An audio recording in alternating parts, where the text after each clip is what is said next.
네, 어서 오세요.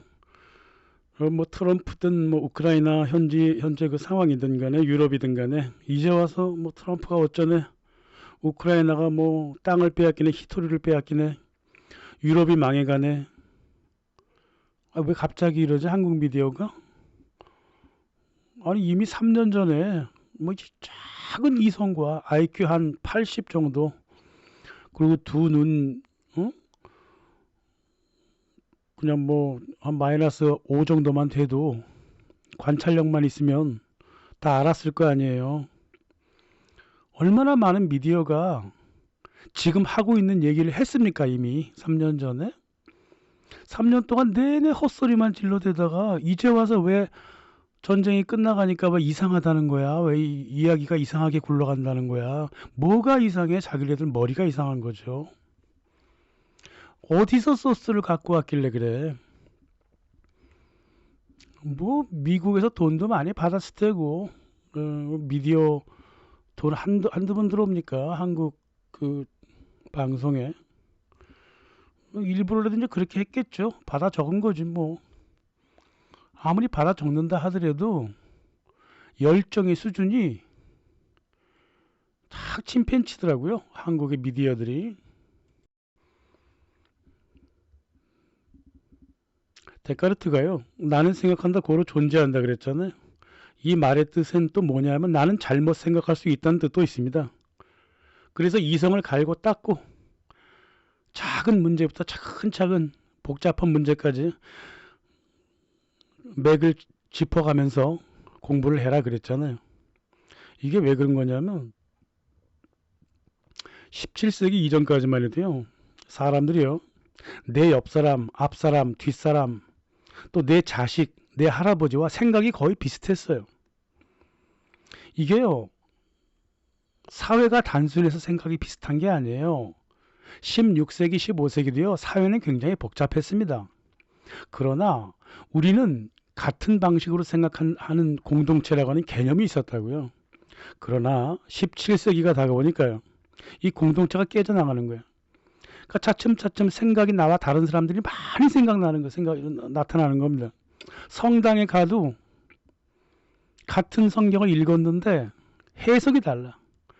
이걸 이제 분열된 사회라 그러죠. 누구한테도 진실을 얻기가 어렵습니다. 성당에 안 나가지 이제. 대신 성경만 읽습니다. 그러니까 종교개혁 하고 싶지 않아도 계속 하게 되는 그런 꼴이 나타나고, 집을 지어도 바로크식 아파트를 지어요. 그래갖고 갇혀갖고 이웃과 만나지도 않습니다. 그러니까 데카르트가 할 수 없이 이거 안 되겠다. 옛날에는 말이야, 바깥에 나가서 아줌마 아저씨들과 함께 얘기하면서 정보를 얻었는데 지금은 혼자 생각해라, 깊게 생각해라 그랬다고. 대신 오류도 무지막지하게 나올 것이다. 거짓 의식도 함께 발생할 것이다. 그럴 거란 말. 이런 걸 갖다가 지식의 고고학이라 그래요. 지식을 고고학적으로 밝히면 이런 결론이 나오게 된다 이 말이에요. 자, 이제는요, 이웃이라든가 교회, 왕, 정부, 뭐 눈앞에 보이는 사물 다 의심해야 돼요. 마을 사람 믿지 않습니다. 교회 설교도 믿지 않습니다. 바깥 세계를 믿지 않아요. 자기 혼자만의 개념을 통해 갖고 자기 생각을 다시 세워야 되는 운명에 빠지게 된 게 17세기 서구인들이었어요. 물론 지식인 중심, 부르주아 중심을 얘기하는 거예요.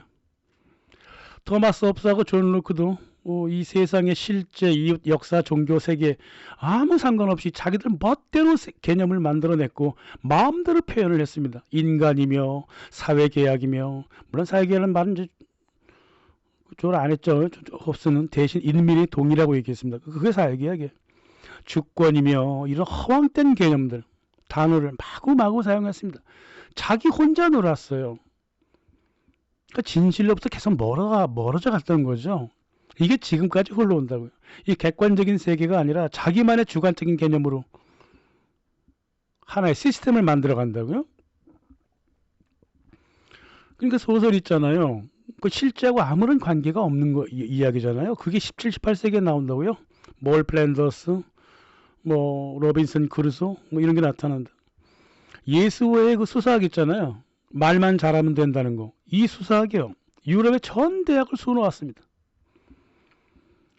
미셸 푸코가 아주 정리를 잘해줬듯이 말이란 게 실제로부터 서서히 분리가 되더니 자기만의 체계 안으로 갇혀버렸다. 그게 프레임이 꽉 짜여가지고 시간이 흘러가니까 하나의 인식소로 변했다. 이런 거죠. 미셸 푸코가 말과 사물이라고 하는 책에서 설명을 아주 잘해줬습니다. 청교도들이 이제 대표적으로 자기 시스템에 묶여 사는 사람들인데, 이 교회에서 목사의 말만 믿던 사람들이 성경을 읽어가면서 더욱더 그 언어의 해석의 감옥에 갇혀버렸죠. 말이 말을 낳고 말이 또 추가돼서 자기도 모르게 거짓 의식으로 가득 차게 됐단 말이에요. 거짓말은요, 의도한 거잖아요. 그리고 한두 번밖에 못 하잖아요. 하지만 거짓 의식은요, 의식 자체가 의도가 없기 때문에 한 번 거짓말 하는 게 아니라 거짓말을 끝없이 생산하는 뇌 구조를 만들게 된다. 이게 이제 거짓 의식이 이렇게 무섭다는 거예요. 거짓 의식은 주로 어디서 생겨나냐면 종교적 편견, 당연한 얘기지만 밥상머리 교육, 자신만의 독특한 경험, 그리고 자기가 원하는 사람들 사이에서의 만남, 디지털 사회라면 이제 알고리즘에 걸린 미디어 네트워크, 자기도 원한 건 아닌데 계속 자기가 원하는 스타일의 그 사이트만 계속 올라와. 그런 거. 그러니까 거짓 의식을 만드는 조건이 되죠. 그래서 거짓 의식이 이제 실제와 맞닥뜨리면 이건 내가 틀렸나 보다 이렇게 하는 게 아니라 온갖 위선을 피우고 핑계를 대기 마련입니다. 지금 한국 미디어가 어마어마하게 핑계대고 있죠. 자기가 기대했던 트럼프, 자기가 기대했던 러우전 상황, 자기가 기대했던 미국과 어떤 외교관계, 이런 게 지금 아닌 거야. 자기가 거짓 의식에 3년간 푹 빠져 살았다는 거를 인정하고 싶지가 않으니까 한국 미디어가 지금 허둥지둥 되고 있죠. 아니, 2014년 빅토리아 뉴랜드하고 존 맥케인이 미국 국무부가 뭐 총출동해가지고 USAID 얼마 전에 깨졌대. 걔네들도 나타나가지고 들어가서 우크라이나에 쿠데타를 일으켜버렸잖아요. 그리고 돈바스 시민들한테 미사일을 날렸잖아. 그때 돈바스 시민들 뭐 상체 하체가 분리되고 난리가 났잖아요. 이래서 러시아를 자극해서 이렇게까지 하는데 러시아 니네 전쟁 아닐 거야? 미국 국무부가 계속 촉발했잖아요. 전쟁을. 그거 다 지나가는 초등학생도 알던 사실 아니야. 그로부터 8년 동안 끝없이 러시아를 위협했습니다. 경제 제재 끝없이 들어갔고 돈바스 회필 러시아 사람들이 모여 있는 것만 폭탄을 날렸어. 2021년 겨울 12월 달에 조 바이든이 그랬어요. 이상하네. 우크라이나로 쳐들어올 만 한 대 안 쳐들어온다 이 말이야. 러시아. 조바심을 막 냈어. 왜 안 쳐들어오느냐 그랬죠. 그렇게까지 관찰을 했으면 이게 지금 보니까 나토하고 미국이 우크라이나를 이용을 해서 러시아를 약화시키거나 아니면 망하게 하기 위해서 대리 전쟁을 치르고 있구나. 이 결론 바로 안 나와요? 아니, 우리 자주인 라디오도 그렇고 웬만한 그 미디어들이 그런 얘기 3년 전에 이미 다 했어. 근데 왜 이제 와서 아무것도 몰랐던 것처럼 트럼프가 어쩌네, 유럽이 망하네, 뒷북을 치고 앉아있냐고. 3년 전에 이미 다 얘기한 거를 갖다가 이제 나도 이런 거 시사 지금 만들고 싶어도 못 만들어요. 이미 얘기를 다 해버렸기 때문에. 이미 안 만든 걸 왜 또 만들어. 근데 한국 미디어는 계속 놀라 자빠지고 있더라니까 도무지 무슨 짓인지 알 수가 없어. 2022년 러우 전쟁은요, 누가 봐도 나토와 미국이 러시아랑 대리 전쟁한 거잖아요. 에? 나치 불러다가 군부장 시키고 말이에요. 응? 어마어마하게 그 보통 사람들의 그 기대를 넘어설 만큼, 선을 넘어설 만큼 나치 행세를 했잖아요. 이게 사실이었잖아요. 근데 어쩌자고 서구 미디어는 자기만의 주관적이고 의도적인 거짓말을 끝없이 3년 동안 내뱉으면서 이 세계 시민들을 왜곡했고 진실도 모두 왜곡했고. 그래, 미디어가 그렇게 왜곡하면 좋아. 실제로 벌어진 건 또 다르게 벌어지고 있는데 1%도 관찰을 못해. 서구 대중들이 350년 전에 태어난 데카르트보다도 못한 사람들이. 예, 국민들도 거짓 의식으로 이게 차 있어서 그래요. 이게요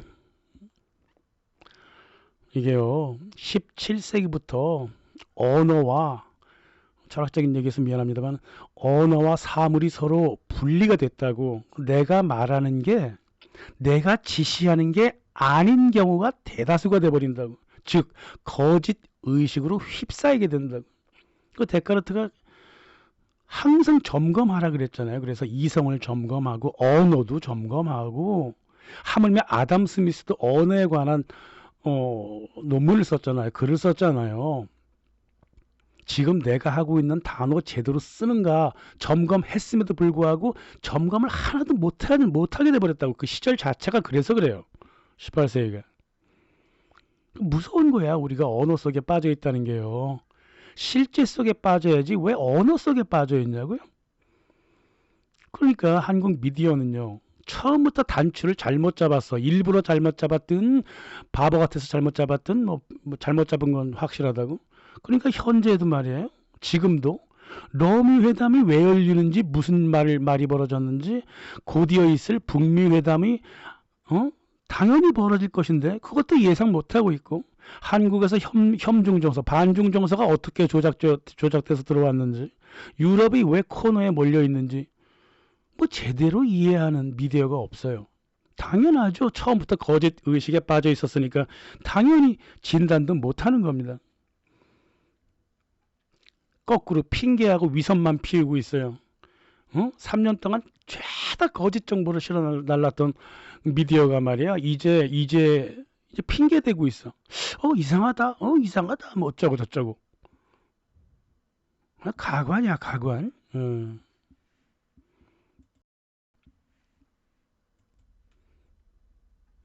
이 헤드라인 내보내는 거 보면 말이에요, 참 코웃음밖에 안 나와요. 뭐 지금 도무지 어떻게 일이 진행되는지 모르겠다는 헤드라인이에요. 난 한국 미디어가 이렇게 저질인지는 정말 다시 한번 깨닫게 됩니다. 미국의 대중국 전략, 이거 모르는 사람 별로 없을 거예요. 근데 마치 모르는 듯 아전인수하듯이 반중 정서에 타고 들어간다고. 이 미디어 수뇌부 놈들이. 이런 미디어는 모두 퇴출되어야 돼요. 정말. 이게 웬만한 사람들은 반중 운동이라는 게 갑자기 왜 일어났는지도 몰라요. 이런 정서라고 하는 게 갑자기 바뀌는 게 아니거든요. 근데 갑자기 바뀌었다고? 그러면 의심을 좀 해봐야 될 거 아니에요. 의심이 없어요. 아무런 생각이 없습니다.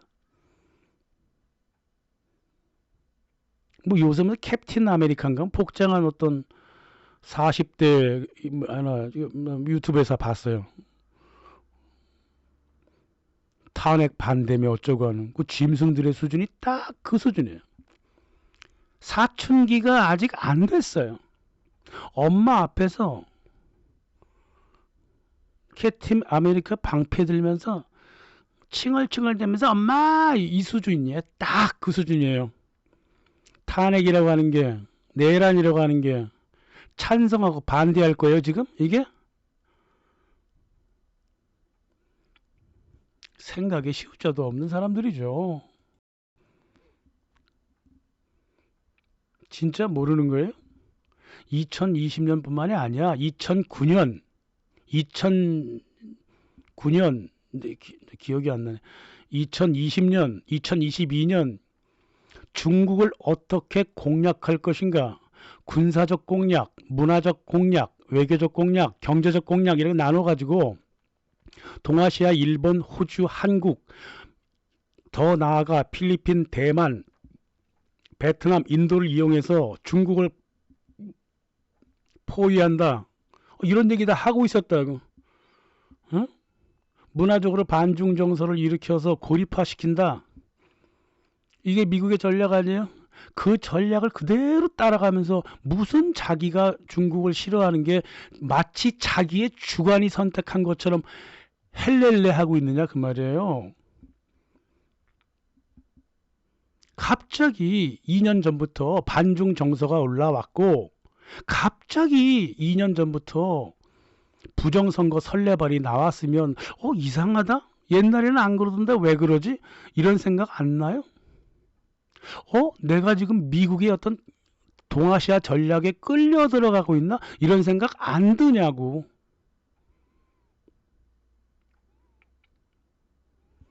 안 들면요. 뇌가 썩은 거예요. 그건 방법이 없습니다. 그런 사람은 방법이 없어요. 누가 지식을 쌓으라 그랬어요?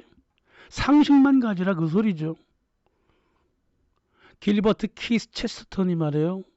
유대인들한테 굉장한 존경을 받고 있는 사람인데요. 특히나 세계 유대연맹 회장 저 유명한 스테판 와이즈한테 찬사를 받았습니다. 내가 알고 있는 유럽인 중에 가장 지성인이다 그랬어요. 체스터톤이 뭘 그렇게 지성이냐? 그렇게 지식을 많이 갖고 있는 사람 아니에요. 책은 한 100권 정도 썼는데 그 정도는 그 당시 지식인은 다 쓰고 살았어. 근데 뭐 때문이냐면 사람이 솔직하고 상식적이다. 그래서 체스터톤을 숭배한다 그랬다. 상식만 가지면 된다 이 말이에요. 이 사람은요 반유대주의자로도 알려지고 뭐 여러 가지로 판단하기 어렵다고 하는 사람이에요. 근데 너무 상식적이기 때문에 그래요. 가장 상식적이었기 때문에 거짓 의식에 파묻혀 있는 사람이 들었을 때는 가장 이상한 말만 한다 그 말이지. 유대 금융가들을 척결하기 위해서는 이스라엘이라고 하는 유대인들의 국가를 세워줘야 한다 그랬기 때문에 반유대주의자인 동시에 시오니스트가 된 거예요. 거짓 의식에 빠져 있는 사람들은 반유대주의자와 시오니즘은 반대라고 생각하죠? 아니에요. 히틀러한테나 체스테턴한테나 시오니스트가 곧 반유대주의자예요. 이게 상식이란 말입니다. 그러니까 유대인들이 가장 상식적이다라고 본 거 아니에요.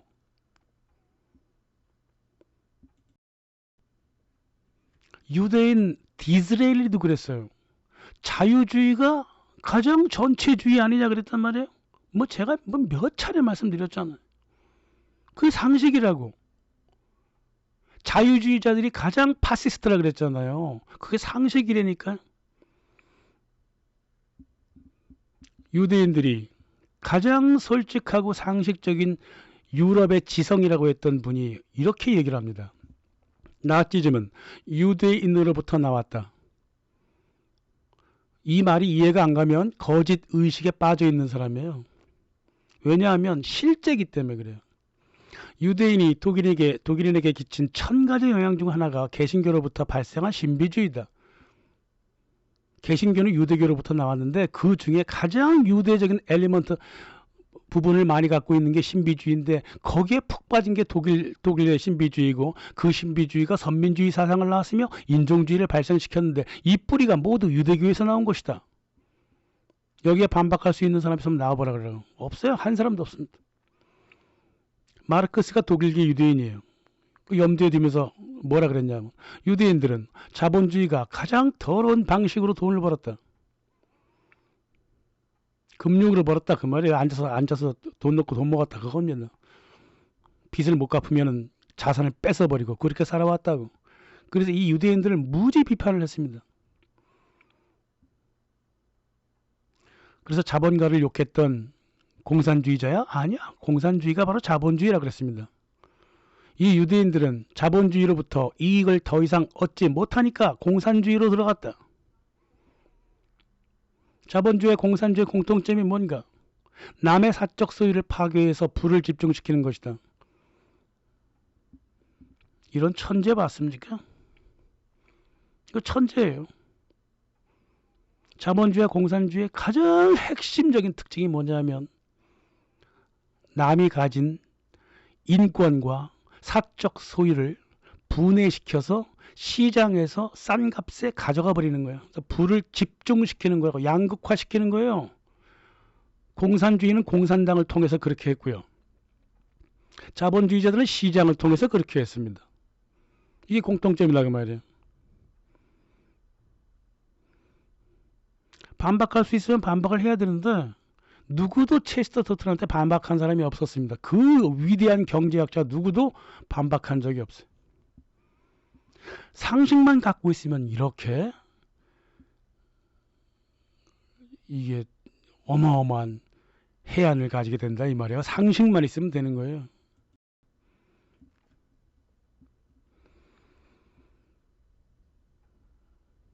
우리가 어마어마하게 그 거짓 의식에 젖어 살았다는 거를 체스터턴을 보면 창피할 정도로 알 수가 있어요. 체스터턴이 또 그랬습니다. 헤겔 있잖아. 헤겔 좋아하는 사람들은 말이야. 눈앞에 있는 사물을 보지 않고 그 사물이 앞으로 어떻게 변할 것이라는 거 그 생각만 자꾸 해. 그러니까 달걀 보고는 닭이라고 말한단 말이야. 뭔 소리를 하고 있는 건지 모르겠어. 그거 깨지면 어떡할 거야? 달걀. 그럼 닭이 돼? 공산주의자들이 그런 놈들이다 그 말이에요. 또 자기만의 경험을 진리라고 생각한 버클리 같은 사람들은 말이야. 달걀 깨진 거 자기가 경험했기 때문에 달걀은 결국은 깨질 거기 때문에 달걀은 실제가 아니래. 얘네도 망상가란 말이에요. 실용주의자들은 말이야. 계란 프라이 해먹을 게 아니면 달걀을 쳐다보지도 않더라고. 그러면서 체스터턴이 그랬습니다. 뇌가 휘어졌거나 영어 표현 재밌어요. 뇌가 휘어졌거나 뇌가 삐딱하게 돌아섰거나 그런 인간들이 그렇게 행동한다 그 말이에요. 달걀은 암탉도 꿈도 아니고 자기가 앞으로 어떻게 될 거라고 쉽게 그렇게 자기를 드러내지도 않지 않느냐. 이 모든 깨질 수도 있고 닭이 될 수도 있고 계란 프라이 먹을 수도 있고 이런 모든 가능성을 자기 몸에 지니고 있기 때문에 그 달걀이 어떻게 변해가는지 관찰부터 해라 그 말이에요. 달걀은 달걀이다 그 말이에요. 닭은 닭이고 사물 자체를 인정하란 말이에요. 묻지고 따지지도 말고 사물 자체를 인정하고 가만 관찰해 보라고. 상식이 그렇게 생긴다. 정말 상식적인 사람입니다. 체스터턴. 그러니까 가장 유럽인 중에 위대한 지성이라고 칭찬을 받았던 겁니다. 그러니까 데카르트처럼 머리 굴리기 전에 사물에 대한 오랜 관찰이 필요하다 그랬잖아요. 응? 뭐 데카르트도 관찰을 소중히 했지만 체스터턴은 더 그랬어요. 그러니까 헤겔이라든가 마르크스가 지닌 그 초월적인 목적론들 비판하고 단편적인 지각에 머무른 걸 갖다가 경험주의라고 감싸안았던 이 버클리 같은 사람들 거부하고 사물을 단지 주관적인 쓰임새로만 파악했던 윌리엄 모리스 같은 실용주의도 거부했다고요. 계속 사물을 관찰하고 사람을 관찰하고 관찰한 부분들을 서 연결 지으면서 기술해왔던 게 길버트 체스터턴의 글의 가장 기본적인 성격이란 말이에요. 왜 자꾸 미리 판단하냐고. 사물이든 사람이든 간에 존재하는 모든 것은 말이에요. 우리가 그 사물이나 사람을 생각하고 있는 시간보다 더 긴 시간 속에서 변화해 왔고 더 긴 시간 속에서 변화해 갈 거란 말이에요. 비트겐슈타인이 그랬잖아요. 시건방지게 판단하지 말고 관찰이나 계속하라 그랬잖아. 앙투안 바르나브가요. 10대 때부터 신문 읽고 마리 앙뚜아네트가 악행을 저질렀다고 끝없이 마리 앙뚜아네트를 비판했다고 10년 동안 프랑스 혁명이 벌어지고 마리 앙뚜아네트가 도망을 쳤을 때 그 체포하러 간 체포 그 대장 아니에요. 앙투안 바르나브가. 그래서 체포를 했다고. 체포해가지고 3일 동안 파리로 돌아오면서 밥을 같이 먹었어요. 마리 앙뚜아네트한테.